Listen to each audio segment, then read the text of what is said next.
Thank you, everyone. We are now moving on to a half hour of questions and answers with the Federal Student Aid Office.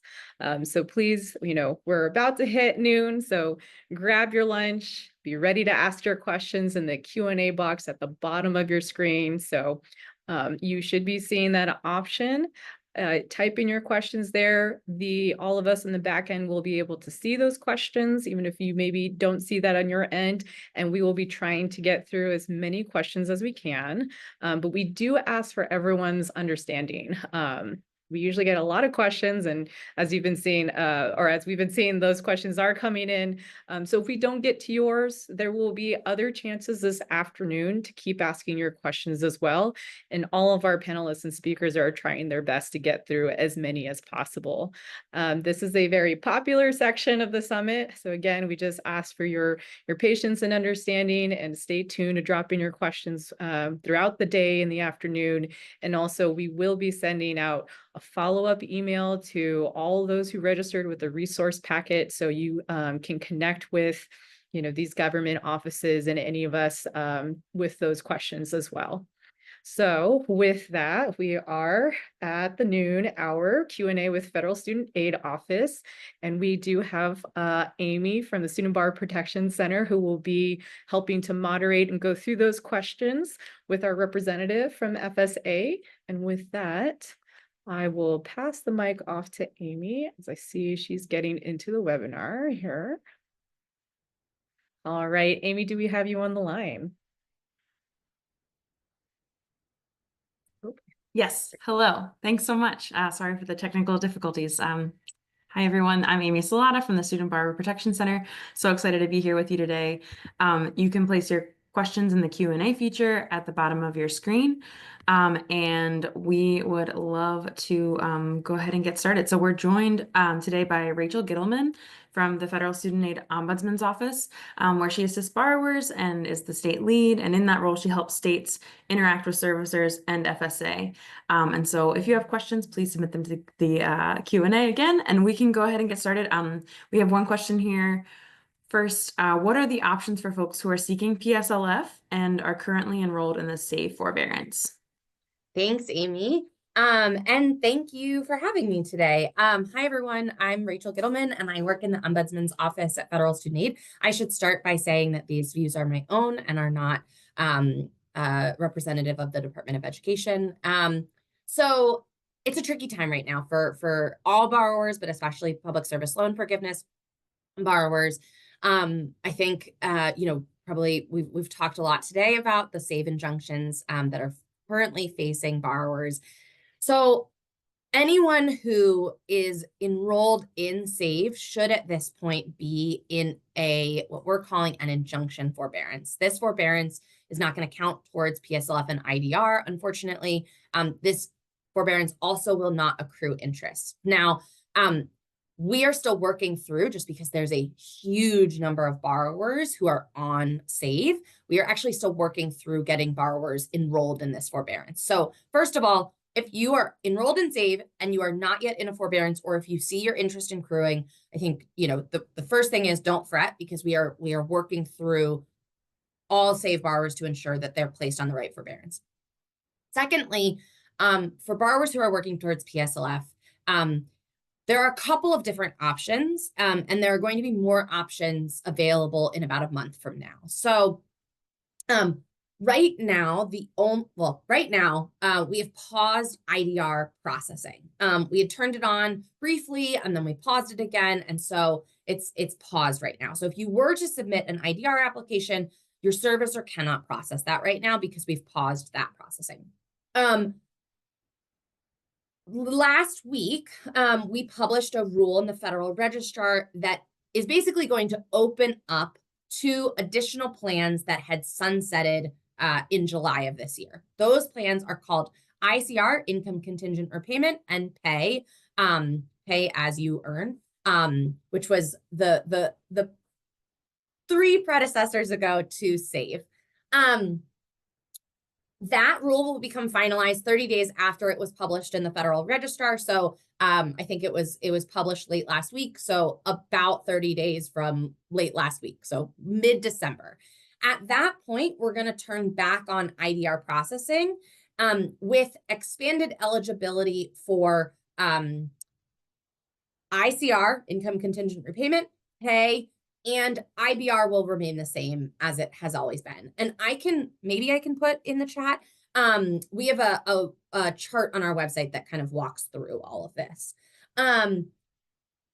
When we turn back on these repayment plans, if you apply for any of these repayment plans, you will get placed in a paperwork processing forbearance, which will count towards PSLF and IDR. Again, we are still working to implement that paperwork processing forbearance. So if you had applied for any of these plans and you're waiting on that paperwork processing forbearance, just hang tight as we process that. So for borrowers who are currently enrolled in SAVE, especially if you are close to the 120, if you are not close to the 120, if you're at like, lower, like if you have a long way to go, it may make sense to wait and see what happens. If you are really close to the 120, then an option for you would be to apply for another IDR plan and get that paperwork processing forbearance that counts towards PSLF and then get placed in another IDR plan. One thing to note about the IDR applications when we turn back on processing is when you applied for SAVE originally, we had this FTI module that connected to the IRS. That is currently paused. And so you're going to have to provide income verification in some other manner. The other thing to note is that we are not processing, when we turn back on processing, we are not going to be processing on IDR applications. There's 5 different options. And one of the options is, please put me in the plan with the lowest payment. Because that plan is almost always going to be SAVE, we are instructing the servicers to not process those applications. So just make sure that when you apply for an IDR plan, to actually specifically indicate which plan you want and don't choose that lowest payment option.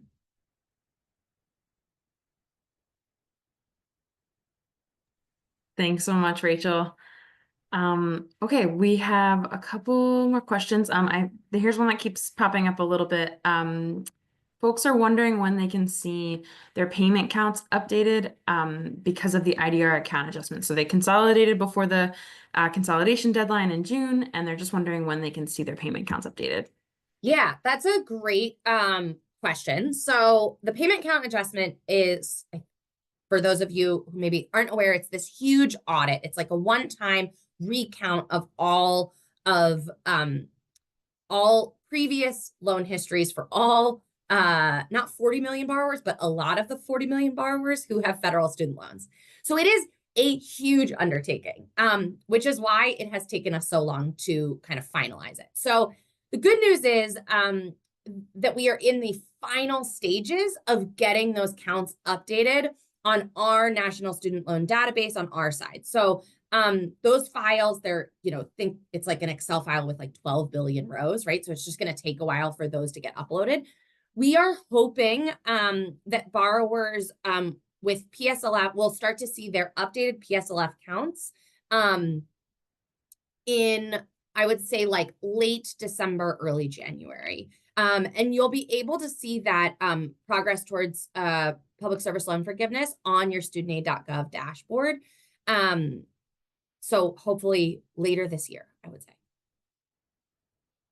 And I saw another question about the federal registrar link, and I will try to find that and the other link I mentioned while you ask your next question. Oh, thanks. Amazing. All right. Someone mentioned that their dashboard on studentaid.gov is completely grayed out and has been empty for 5 weeks now. Are there any possibilities as to why that might be? Yeah, that's a weird one. So I do know we've transitioned to a new system called USDS. And part of that is like different, there are just different things available to you on studentaid.gov. And so it could just be an issue with that. What I would suggest is there's actually a really, you can submit a complaint through our website, and for any kind of issues on studentaid.gov or your, like if you forgot your username password, it's the same complaint link and just ask for the technical assistance there. Because I'm not actually sure why that would be the case. Amazing. Thank you so much. We got another question here about someone who submitted a PSLF reconsideration earlier this month because some months that should have been counted through TEPSLF were not. And so they're wondering if, it should put them over the 120. And so they're wondering if they think that'll be processed before the new administration comes in January. So it's a great question. I think so, especially with both reconsideration and PSLF buyback, which is a program where if you've reached the 120, if you've reached the 120 months of working for a qualifying employer, you can then like buy back months that you had in forbearance. So the implementation of the buyback and then also of some recounting of reconsideration cases is we've kind of, it's just going to take us a little longer to get to because we want to make sure that you're getting all the credit available to you from the payment count adjustment before we go and like, either make you buy back months or, deal with the reconsideration route. So I would say, maybe hopefully expect that, or hopefully you'll be able to see some results from that reconsideration case after the payment count adjustment, but that is it is holding things up, I would say, just because the payment count adjustment is going to be the most beneficial to the majority of borrowers, and you're going to get a lot of credit. And so it doesn't totally make sense to like go back and look at other months until that credit is updated. Thanks, Rachel. We have another question here from someone who said that they received PSLF. Congratulations, first of all. Congratulations. It's amazing. But they said that their payment counts had been incorrect since 2018 and Mohila never corrected them. And so they've made 30 additional payments. Will refunds ever be like kind of corrected through that? So this is a really tricky question, and one that, we hear. So one of the big things that I do in the ombudsman's office is I work directly with borrowers and help, resolve complaints, just like the one that you mentioned. The only route available for borrowers who see an incorrect payment count after discharge is to file a PSLF reconsideration case. Unfortunately, I think it is often, unfortunately, the department does not provide refunds in those cases because the loans have already been discharged. If I could change that, I would. But you are free to file a reconsideration case, and that is the route available to you. And I just, sorry, Amy, I put two links in the chat. One is the Federal Register link that someone asked about, and one is that link I was explaining earlier, kind of walks through all the repayment plans because it's really complicated, and it's going to change in 30 days. And so I would just recommend everyone, the first link is very confusing, but the second link is a little bit more borrower friendly and explains the payment plans available to borrowers. Thanks so much. That's really helpful. We are getting tons of good questions in the Q&A, but just a reminder that if you have a question, please submit it via the Q&A and we'll get to it. The next question we have here is about the SAVE forbearance again. So this person is saying that they recently renewed their SAVE application because they got a notification that they had to renew. And so are you advising now that that's not a good idea, or is there a way to redirect that if they don't want to? So you can actually just reach out to your servicer and ask to cancel that recertification is what we call it. So everyone we had extended the recertification deadlines previously to, I think, November of this year. So the first set of borrowers, like this borrower in the chat, would be getting their recertification notices right now. We, in the face of the SAVE injunctions, pushed out those recertification deadlines for November, December, and January. So if you have, sometimes it's called an IDR anniversary date, sometimes it's called a recertification deadline. It kind of depends on your servicer. And if you had a IDR anniversary date in November, December, or January, that should be getting pushed out to February. I know that as we mentioned, there's a lot of borrowers on SAVE, and so it's taking us a really long time to implement these changes. So I do know that borrowers did receive notices to recertify.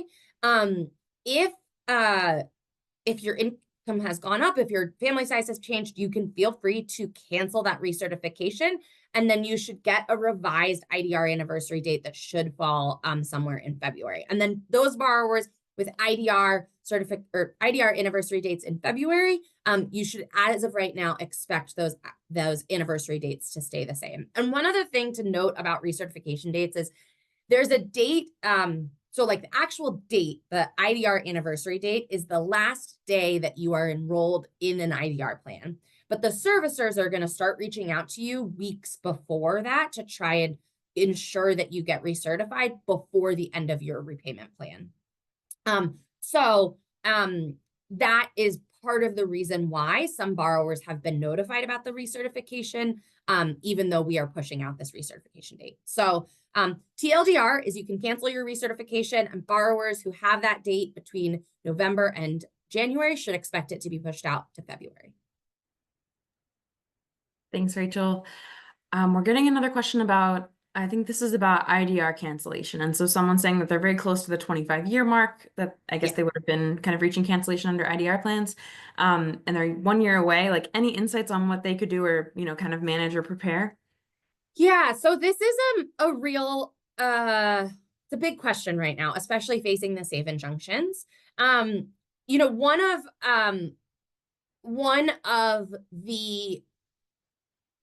We are hopefully planning to communicate to borrowers like you what the best plan is for the next year.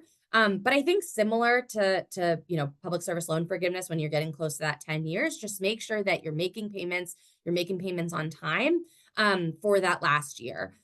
Especially for the 25-year threshold, I would suggest applying for IBR, it's income-based repayment, just because that is the plan. There's a separate regulation that talks through IBR forgiveness for 25-year threshold. So I would suggest considering IBR, also just because that's the plan right now, the only working IDR plan right now. So I would suggest considering IBR and then just continuing to make payments regularly and on time for the next year. Thanks, Rachel. Someone else is asking a question about the IDR account adjustment again, just like, how would they know when their payment count has been updated? So you're going to receive a notification from federal student aid saying that the payment count adjustment has been applied to your account. For public service loan forgiveness borrowers, you will actually see there will be a lag between when you receive that notification and then when you see an updated count, just because it's two different systems that we have to turn on. But you'll actually see your count get updated in your studentaid.gov account. So it kind of depends on whether you're working towards IDR forgiveness or if you're working towards PSLF forgiveness. Everyone will receive that letter notifying you that it's been applied to your account. PSLF borrowers will see the counts actually get updated in their studentaid.gov account. Thanks, Rachel. Okay, so we're getting another question about SAVE and interest. And so someone explained that, they had consolidated their Parent Plus loans this year, and they were filing for a payment plan, but their application hasn't been processed because they were trying to go on SAVE and, it's blocked in court. And so they're accruing a lot of interest, and they're really concerned about that interest. And is there any way of kind of addressing the interest or going into a forbearance that wouldn't be accruing interest? So it kind of depends on when you submitted that SAVE application and to which servicer, which is a complicated, so it's a complicated answer. If you submitted that application to Mohila or, to Mohila or, give me 1 second, to Mohila before July 1st, those borrowers will be getting a remediation forbearance because there was a huge backlog of IDR applications and we know about it. And so we are working to resolve that for borrowers. If you submitted, there's then like a different type of forbearance, that paperwork processing forbearance I mentioned, that does accrue interest, unfortunately, but it does count towards PSLF and IDR. So if you submitted an application after July 1st, you'll get that paperwork processing forbearance, and then you'll get placed in the save injunction forbearance until we can process your applications. Unfortunately, as I mentioned, it is taking a while to basically put all of the borrowers into the various different forbearances. And so if you haven't seen it yet, I would say don't worry. If you haven't seen it, by maybe the end of this month, I would say, then, I would say reach out. You can submit a complaint to our website or any of the wonderful organizations on this call. And it's Mohila and Advantage. So if you had submitted an application before July 1st to Mohila or Advantage, we will be applying a remediation forbearance to those borrowers. Thanks so much. Okay, here's a good question. Does every student loan receive an adjustment on the IDR account adjustment? Great question. So all direct loans will receive the adjustment, and then ed-held FFEL loans, education held FFEL loans. So if you have a commercially held FFEL loan, that unfortunately will not receive the adjustment. But if you have a direct consolidation loan, a direct Stafford loan, a direct grad loan, direct Parent Plus loan, all of those direct loans will receive the adjustment. There's just a lot of different types of loans. So amazing. Thank you. Okay, we have two questions here. So first I'm going to start with this one since it's a little bit of a new topic for us. So someone wants to confirm that time spent in default during the pandemic, during the payment pause, will count towards the IDR account adjustment. Is that true? Time spent in default since we would have to look at that account, unfortunately. Yeah, sorry.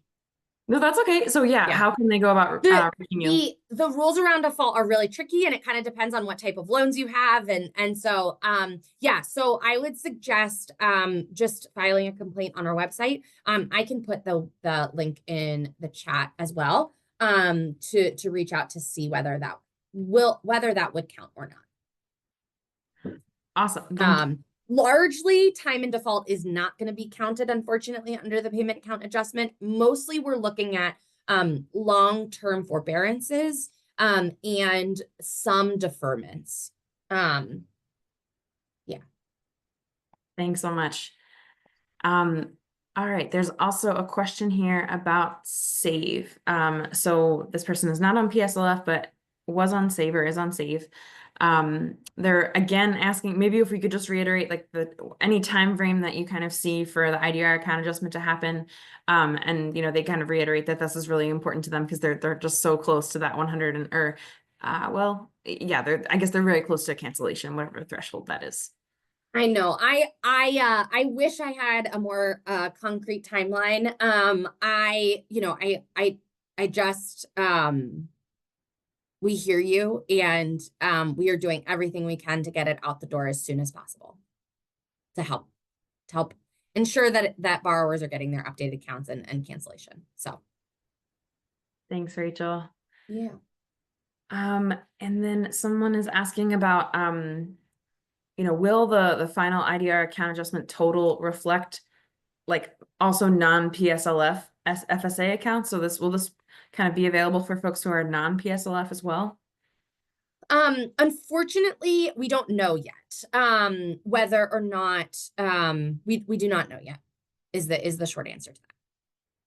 But you will get a letter saying that it's been applied to your account. Awesome. Just a reminder to throw your questions in the Q&A feature here at the bottom if you have more questions for Rachel from FSA.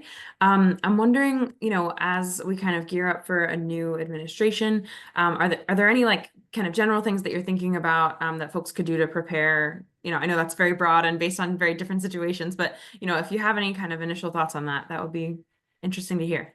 Yeah, I mean, I think it just is kind of always like our suggestions for student loans, right? So make sure that you know what repayment plan you're on. Make sure you know when your payments are due. Make sure that you're, we provide like your payment history on studentaid.gov, and your servicer can provide that. And so We know that a lot of borrowers have had their accounts transferred over, the last, like during the pandemic pause and then since then. We are expecting that more loans will be transferred in the coming months, just because there's a new servicer, CRI, and so we're trying to get them up to speed. So it's always a good kind of like best practice to, know what repayment plan you're on, know, your studentaid.gov login, make sure you have your payment history, especially if you're working towards PSLF or IDR forgiveness, just having that information, which you can, again, is normally available on studentaid.gov. And if it's not there, you can always request that from your servicer. And just making sure that, all of your documents are kind of in the same place. I have a folder on my desktop that's called important. Anyone hacks me, they'd know right where to go. But just making sure that you have all those documents in one place. And that's just, best practice regardless of regardless of the future. Thanks so much. Okay, we got a couple more here. Someone received borrower defense earlier this year, and they're wondering about, whether or not President-elect Donald Trump can reverse that borrower defense decision.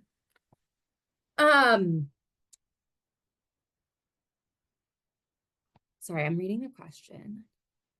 No problem. Oh, this borrower received a group discharge. So borrower defense is a fantastic program. But similar to SAVE, there are just a lot of different parts of borrower defense right now. So for borrowers who received discharges through group discharges, those borrowers, those lists have been sent to servicers, and borrowers should be either starting to see their discharges already or will hopefully see their discharges in the coming months. These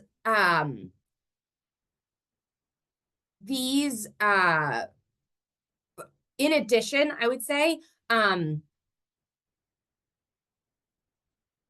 would just say that these programs have been around for a really long time. Unfortunately, for new borrower defense applications, we're currently kind of in a holding pattern for those, just because the current regulation is also facing an injunction. But for borrowers who have approved borrower defense applications, hopefully you will start to see those discharges, especially those group discharges, in the coming months. And if you don't, again, feel free to submit a complaint to our website. Thanks so much, Rachel. I think that folks are still a little bit confused about the SAVE forbearance, which is totally understandable. It's a confusing time, Very right? fair. I'm confused about it. So yeah. So I think like maybe if we could just reiterate, someone's asking about SAVE, if you're on SAVE, can you go back to a different IDR plan? And then what would be the benefit of doing that versus staying on SAVE? Yeah. So everyone who's on SAVE will get or has been placed in what we're calling a SAVE injunction forbearance, for lack of a better term, which is a forbearance that unfortunately will not count towards PSLF and IDR, but also will not have interest accrue. So, both, there's good and bad parts of it. If you are on SAVE and you would like to go back to a different repayment plan, you would have to submit a new application. Currently, we are processing for new IDR applications is paused until about mid next month, and then we hope to turn it back on again.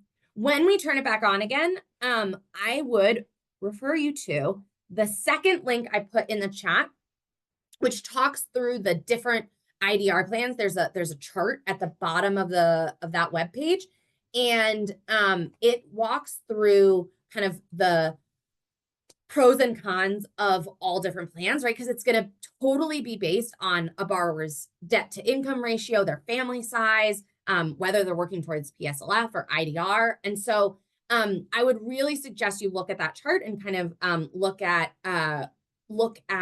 the options. For pay and ICR, we are not currently processing applications for those, or new applications, I would say, for those repayment plans. But we will be mid-December.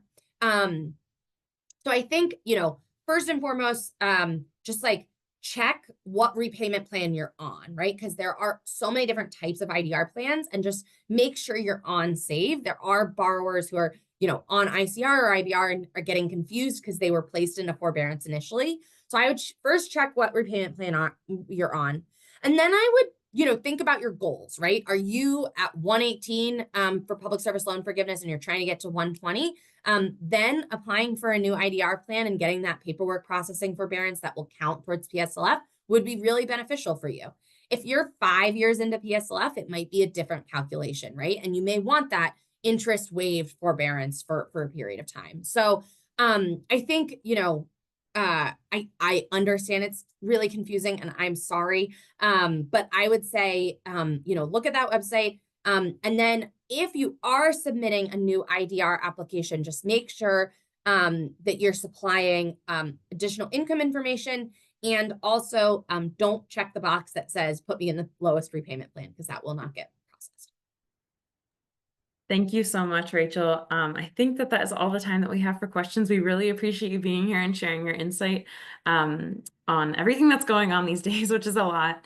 So yeah, thanks for being here. And I think I can pass it back to Sam.